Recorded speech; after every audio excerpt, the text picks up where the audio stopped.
everybody. Talking about protecting your digital self online, a fascinating topic around digital rights protection with Loti. Luke, how are you? I'm doing well. Thanks for having me, Evan. Thanks for being here. Really intriguing topic, very timely. Maybe start with the big picture, introductions to yourself, and what inspired the creation of Loti. Yeah. I guess the big picture is we uh we like to download the whole internet and then we run face and voice recognition over all of it and Wow. we try to find our clients in that and then they have all these rules around what we can take down. So they'll say, "Hey, if there's anything that's an impersonation or explicit content or a deep fake, just issue a takedown on that." So we do that. So think about us as like this huge search, find, and destroy cluster. We basically give delete for the internet for people. Amazing. I could use that. So what inspired the creation of Loti? What were you aiming for when you started out a number of years back? So I used to do a lot of consulting, and there was a client that wanted partial face recognition. So think like 15% of a face. And we took this tech and we kept intellectual property from the project, and then we pointed it towards the internet because the thinking really was, I think I was watching Euphoria or something, and there was this big problem with non-consensual intimate images. So colloquially, everyone calls it revenge porn, right? But there's this idea that there's really nefarious sites where people upload content and it's hard to find everything and it's hard to delete it. And this would be the tech that could make that happen. So we created this little service and we pointed it out at the internet, and we allowed a lot of people to come through and just find stuff for cheap or free and remove things. And then in 2023, SAG-AFTRA went on strike, and I Mm. used to work in entertainment. Used to work at Creative Artist Agency, so I called friends over there and I said, "Hey, I have this service I've been running, kind of as like a goodwill thing for the internet, but like we could expand it pretty massively and solve this problem for everyone at a massive scale. Would you be interested?" And the agencies were like, "Yeah, this was no brainer. Let's do it." And so it's been kind of a wild ride since then because the capital that we've got from a seed round last summer and then a Series A a couple of months ago from Khosla, it's just been able to let us expand this thinking around how do we search and find things across the internet that are hard to find, deliberately hard to find, and then how do we use our influence to take those things down rapidly. The whole target at our company is less than a day, and Wow. um, and yeah, it's been such a crazy ride actually. Well, it sounds like it, and such an important mission. So I imagine you have many different types of customers and prospects, consumers, but what does it look like in practice for enterprise users or business So a users, lot of B2B? executives get impersonated. So Wow. it's common for, if you're a publicly traded company, people have motives for to create deep fakes of you saying things. Think about like a fake earnings call, right? But most commonly, it's executives or ancillary executives that are selling access to the company. Now, it's not a real executive doing that. To be very clear, it's someone pretending to be the COO of a larger Mm. company and saying, "Hey, we're trying to do some sales pitch, whatever, and for $100, in crypto, I'll give you access to the CEO." It's kind of bizarre, but these kinds of scams are pretty prevalent. So there's that, and there's also just intellectual property protection. So making sure Buzz Lightyear is protected as well. So obviously you're a heavy user enabler with AI right now and agent-based tools and other things. Hmm. So how does your approach work exactly? How does it differ from other tools or alternatives that might be out there already? Yeah, the real competitive advantage is we have depth and breadth. So we have we we're ingesting the whole internet, which is a wild and expensive task, right? Like it's very, very expensive. And so that's our differentiator for one. But also the depth is there in terms of we could do partial faces, we could do voices. There's a lot Wow. of ways. We even can detect animations, like so we know what like Mickey Mouse looks like, right? And so this is in this respect, being able to ingest so much and have so much fidelity on that, and at the same time, because usually you do a trade off of one to the other, is something that has really put us in a league of our own. Wow, fantastic. And what does it mean when customers ask you about trust and safety and controls.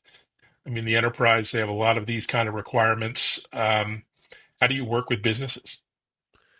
Yeah, so there's some surface level answers I can tell you, like SOC Mm, 2, right? But mm. there's like, or for anyone that's not familiar with SOC 2, there's like security compliances that a lot of enterprises want everyone, even their smallest vendors, to be compliant with, and we understand and comply with those.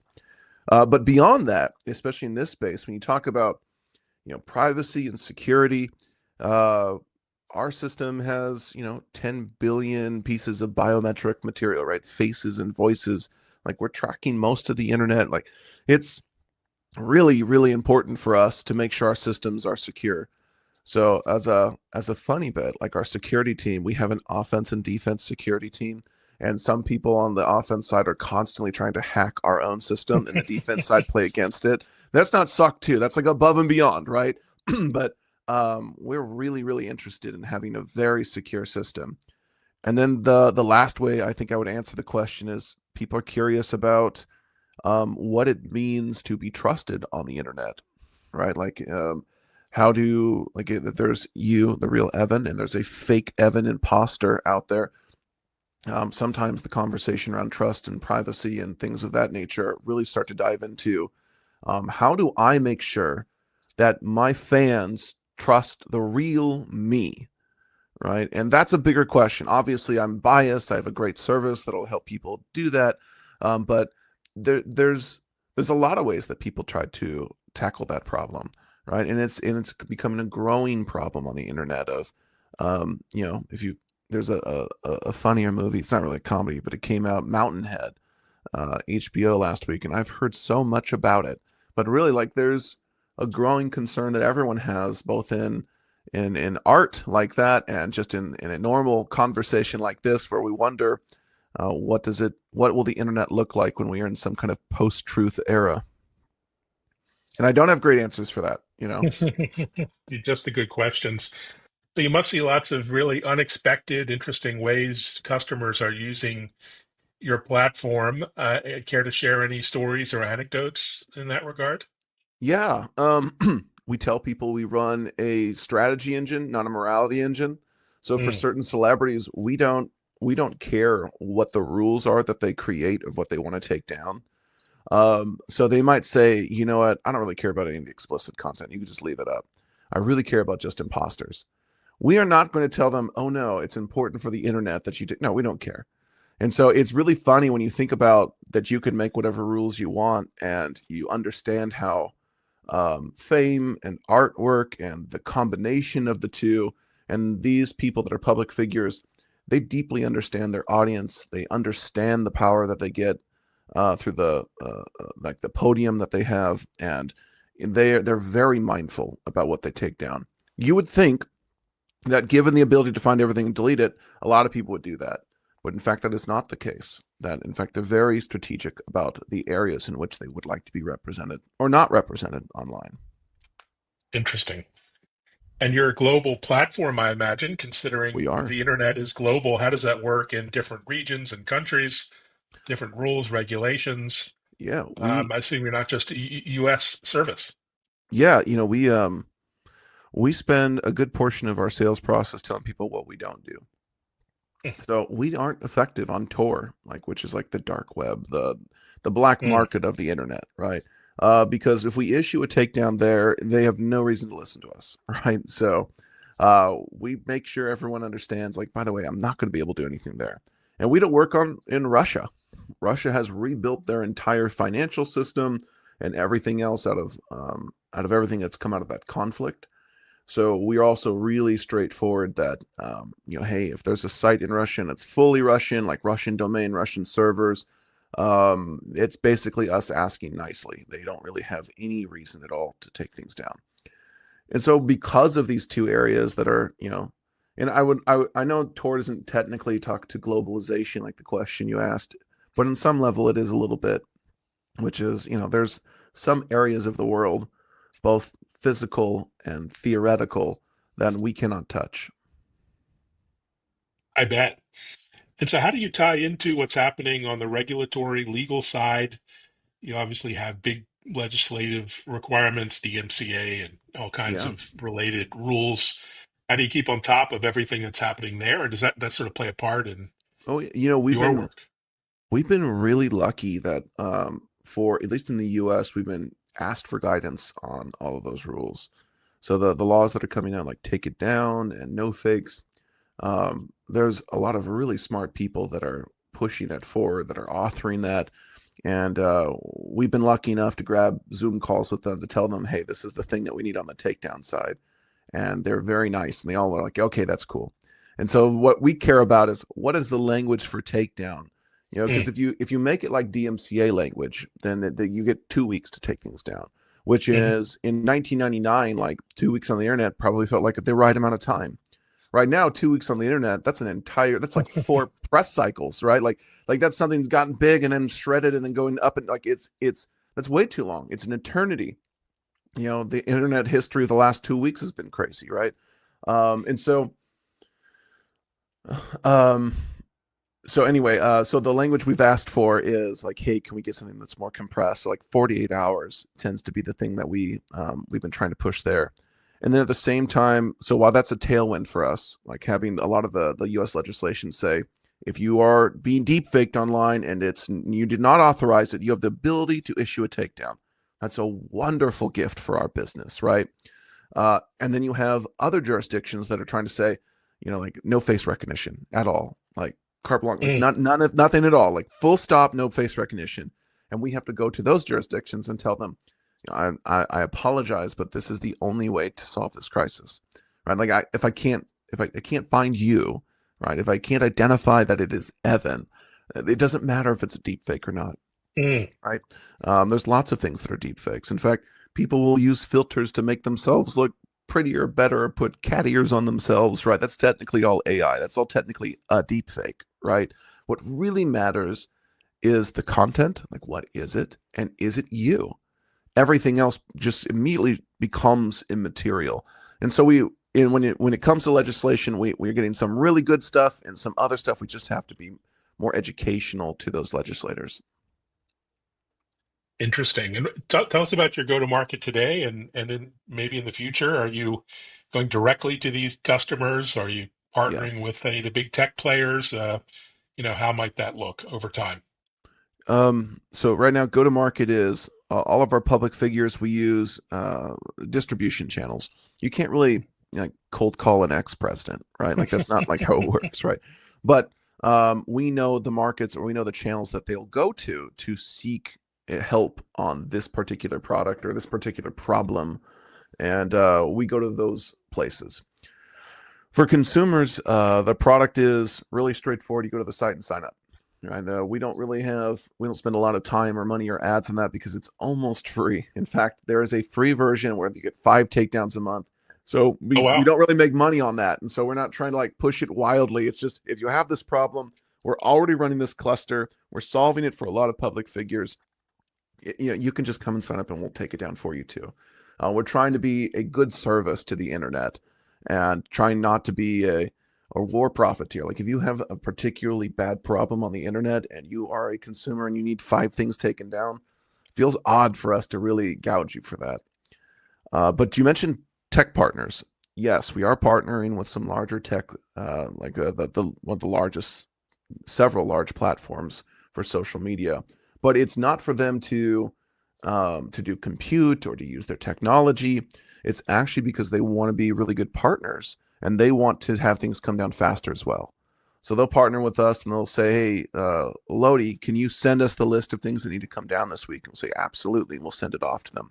So the partnership isn't really even financial. It's literally, hey, let me take care of this problem with you.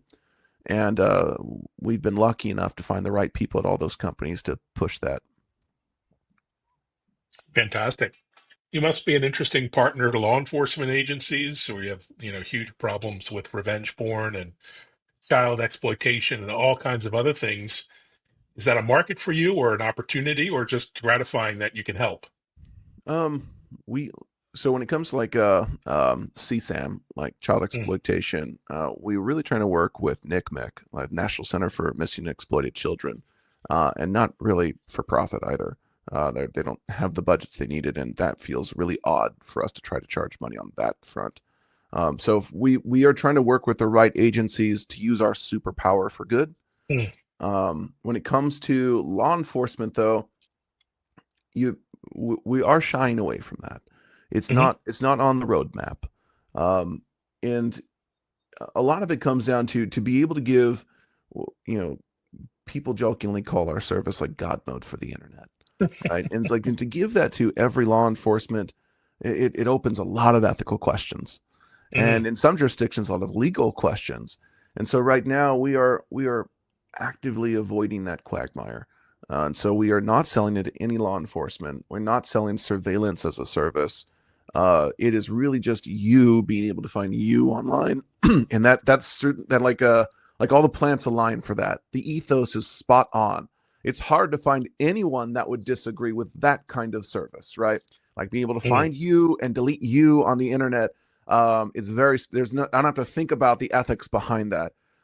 With law enforcement, though, it's a little bit more dicey. You know, you really have to consider when is it appropriate, when is it not. You mentioned one example, like what if there's a missing kid? I probably could get 99 out of 100 people to say, yeah, go for it, right? And then from there all the way forward to, hey, I have an idea that someone may have committed a crime. Can I put them into our system to see if they've committed? They were anywhere in the area at the time, like deeply circumstantial, trying to strengthen a speculative argument, which, that's a lot harder for us to participate in. I could get maybe 1 in 100 people to be like, yeah, that's okay. You can let people just randomly try and make their own cases. So we're avoiding surveillance as a service. Got it. Well, I'm sure the three-letter agencies and others have their own version Yeah, of exactly. that they've created. Um, so a peek behind the curtain, what does your technology infrastructure look like? Are you running your own data centers and GPUs and LLMs? How does that look? We're in every major cloud provider. Mm. So, all right, now we aren't running our own data center. We're still a Series A company. We're still a smaller company. Mhm. That is likely on the roadmap. We will be building a data center at some point. But right now, it's we've deployed into every major cloud provider, infrastructure provider, because we do consume a lot of GPUs. We basically boot up most of the GPUs on the West Coast for AWS at night and eat all of the internet and then turn them off. So there's kind of a crazy amount of coordination and infrastructure and compute that all have to kind of come together to build the product we have. Yeah, Amazing. And all of these enablers, new language models coming out, new hardware versions and tools. gifts for us. How They're how will amazing. they enable the business? You must be a kid in a candy store in Oh terms of man, all of these capabilities out there every you day, know, every week. I've been saying it more and more often lately, but like it feels like we just win lottery tickets after lottery tickets at Loti. And really our job has become being just like a good steward of that, right? Like we have to be like a good steward of the lottery ticket. We have to make sure we go to the store and cash it. And so part of that is also, yes, we're being given these like these models that are magical for us in terms of understanding language. We wrote all of our visual models, we wrote our audio models. Like Wow. there's like understanding who you are, like the identity portion. There's a lot of custom. There's like 40 custom models we built. But there's a number of open source models that have been enormous gifts to our company. And I would